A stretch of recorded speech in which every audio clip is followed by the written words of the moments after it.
paano mapasama?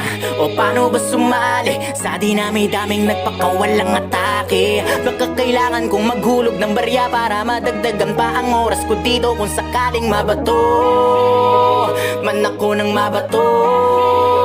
Pag sinabi ko na ititigil ko na to, setup yun para sa'yo, parang Massacre 44, mama sa pano. Ba, kamusta? Balita ko, kapos na yung bawat tira na pahaging saan na napunta. Inaabangan ko pa naman parang ambagan sa inuman. Ako yung madalas na pulutan sa kwentuhan, hindi ba naubos yan? Pero kahit na ganoon, sinasanay ko aking sarili. Ganyan talaga pag mabait ka, lahat ay nawiwili. Kaya dapat pinipili, pag-isipan na mabuti. Walang masama na kumilatis kaysa sa huli kang magsisi. Naranasan ko na rin yan, yung tipong walang pagkakataon na mapakinggan at dumating sa puntong wala na ring malapitan. Sarili ko na lang ang nagsilbi ko na sandigan.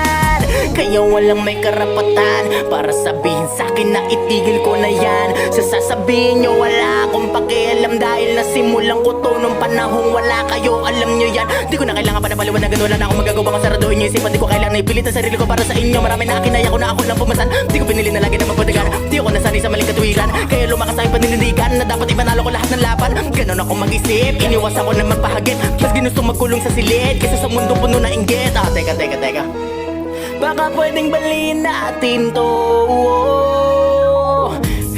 Gantong ang forte ko, kahit saan mo ko dalhin, laging may bala to. Oo, iba ako sa mga pambato nyo. Di ako nagyayabang, kaya kong patunayan kung hanggang saan ang kaya kong gawin. Malabong paningin, pero malinaw ang hangaring naisabutin. Mithiin ang pakpak ko para akin liparin, hanggang sa masagot yung katanungan na paano mapasama? O paano ba sumali sa dinami-daming nagpakawalang atake? Baka kailangan kong maghulog ng barya para madagdagan pa ang oras ko dito kung sakaling mabato man ako ng mabato. Pag sinabi ko na ititigil ko na to, setup yun para sa'yo, parang Massacre 44, mama sa pano. Yeah, hero. Kala ko dati yung buhay namin puro lang kamalasan, kasabay ng pagpasok ko sa mundo ng paangasan. Pero ayos lang kasi ito ang gusto kong lakaran. Nagulat sila nung biglang lumipad yung akala nilang basahan. Teka muna, dahan-dahan, wag masyadong malakas. Pumuputok na sa loob kasi maraming palabas. Baka meron dyang galit pero hindi lang nila malabas. Hindi kasi ako makasarili kaya pati sila hinila pataas. Teka, ang dami nagbago, ugali pati na mukha mo. Ganyan na ba yung mga dapat gawin para mahalin ng mga tao?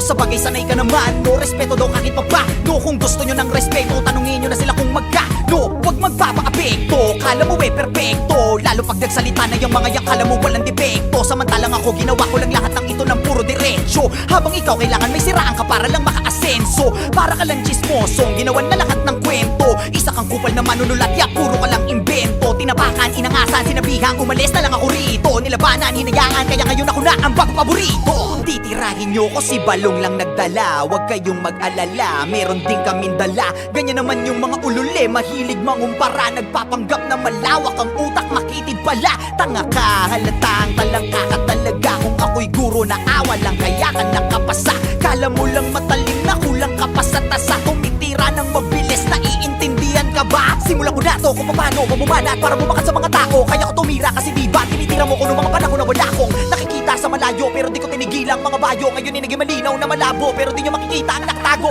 Kala mo yun na di patapos, mga tira ng dila ko di patapon. Nakapila ka di ba, halika ngayon para malaman nila yung kuting sa leon. O siya, sige na, malakas ka na nun. Dapat alam mo na yung panahon, samantalang ako isa na yung mabaon. At alam ko na rin bumalik pa ako. Gusto kong magpahinga sa industriya na parang ang hirap ng huminga. Gusto kong magpahinga sa industriya na parang ang hirap ng huminga. Kulang tong 44 para makwento ko pa lahat ng tunay na nangyari, gagawing pelikula. Kulang tong 44 para makwento ko pa lahat ng tunay na nangyari, gagawing pelikula. Manood ka. Manood ka.